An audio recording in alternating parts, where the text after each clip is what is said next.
Well, we're joined now by Roger Smith, a lawyer and the Director of Justice, a campaign organisation which has been involved with Abu Qatada's case, and by Douglas Murray, who's an author and Associate Director with the democracy campaign group, the Henry Jackson Society. Are you pleased there's this dangerous man walking the streets? No, and I don't act for Abu Qatada or have a brief particularly for Abu Qatada, but what should happen to him is due process, and there are 2 points. One, if he is as dangerous as he's said, and we've just been told, then he's committed offences in this country and he should be charged in the normal way for that. He never has been. And secondly, the real person who should also be here is Jordan. There is a real problem because the justice system of Jordan is not reliable. He's been convicted abroad, hasn't he?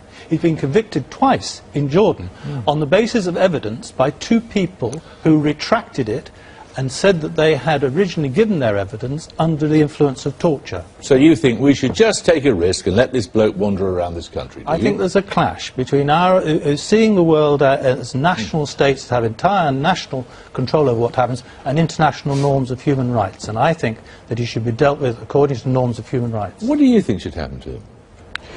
I think that he should be returned to Jordan tomorrow. Despite the fact that he might face trial, yes. Presumably he could face some risk himself, but he could face trial in which evidence is produced that was obtained under torture. No, he won't face risk himself. This country, at considerable expense and considerable amount of time under the Labour government, sought a memorandum of understanding with Jordan that he would not be in any way mistreated were he to be tried there. It was only in its judgment last month that the European Court of Human Rights for the first time cited Article 6 on the right to the fair trial issue, claiming that it was the issue of whether or not people in the trial of Abu Qatada in Jordan might have been themselves mistreated, that we're in this mess. We are in this mess because the European Court of Human Rights kept on moving the goalposts. For 10 years now it's been moving the goalposts. It is not, I would add, unprecedented for European states to simply ignore the European Court. It cannot in any way enforce its judgments. There is no reason why we can't follow what Italy has done and France has done and simply ignore the judgment of the court. The day afterwards, there would be no doubt about it, the European Court would say in a strongly worded statement that they condemned the British government for doing this. But we could simply do what as I say, our allies have done on the continent and ignore the court. Well, we actually believe in due process and give the government its due. It does too. But the issue here is torture. And the issue is, what position do we as the United Kingdom take about torture? No, this is a ruling of the European Court of Human Rights. Why don't we just ignore it? Because we've signed up to the European Convention. Well, so have all these other countries. We are the only country now in Europe that so completely runs by the letter of the law of the European Court. The European Court has shown repeatedly that in cases of national security, it cannot have a country like this, or France, or any other country's best interests at heart. It is very good at seeing the letter of its own law pursued to the utmost, as it is in this case. As it is in making sure that Abu Qatada, who came to Britain illegally in 1993 on a forged UAE passport, is given every right that the European Court can invent year after year, changing the goalposts. It is very good at that.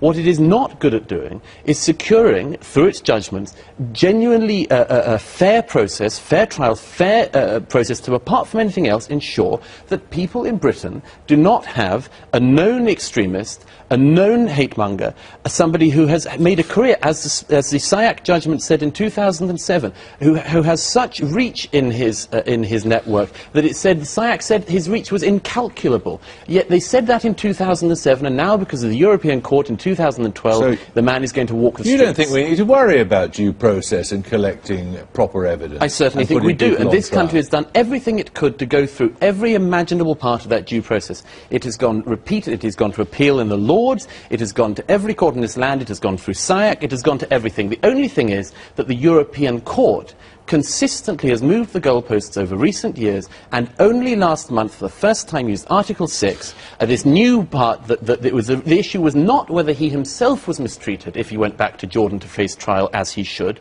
but whether any evidence used against him had come from mistreatment. Are you not the slightest bit uncomfortable about this country abiding by the rules of this court, the judgments of foreign judges, to protect a man who comes to this country and advocates killing people? I don't think this is an easy case. And I don't think you make an easy judgment. What the European Court has done is consistently drawn a bright line around torture and say Article 3 of the Convention prevents it and prevents complicity with it. And it has extended the meaning of that, so that you cannot throw someone back to another country where there is a reasonable chance they'll be tortured. And I think that's right. And it isn't true to say that it isn't true that we are the only country that complies with it. Sweden, the whole Scandinavia, the countries of the Council of Europe. Do you accept there are many countries supposedly signed up to this court which don't abide by its rulings? But the major offenders, repeat offenders, are Russia and Turkey. I would like to be a member of a country, citizen of a country, which is different from that, and which accepts the due process. If we signed up to the court, we should obey it. Neither France nor Italy are barbaric, backward countries that don't respect the rule of law. They respect the rule of law, but they also respect the fact that Italian citizens and French citizens have the right not to have people like Abu Qatada walking in their midst. Why don't we just leave this court if it's such a problem? Well, that's one of the options. If the coalition government were to do what David Cameron said before the election he would like to do and remove ourselves from the convention, then we could remove ourselves from the jurisdiction of the court. That's one option. Another is simply, as I say, when they come up with completely bonkers judgments, as they have done repeatedly with Qatada, to ignore them.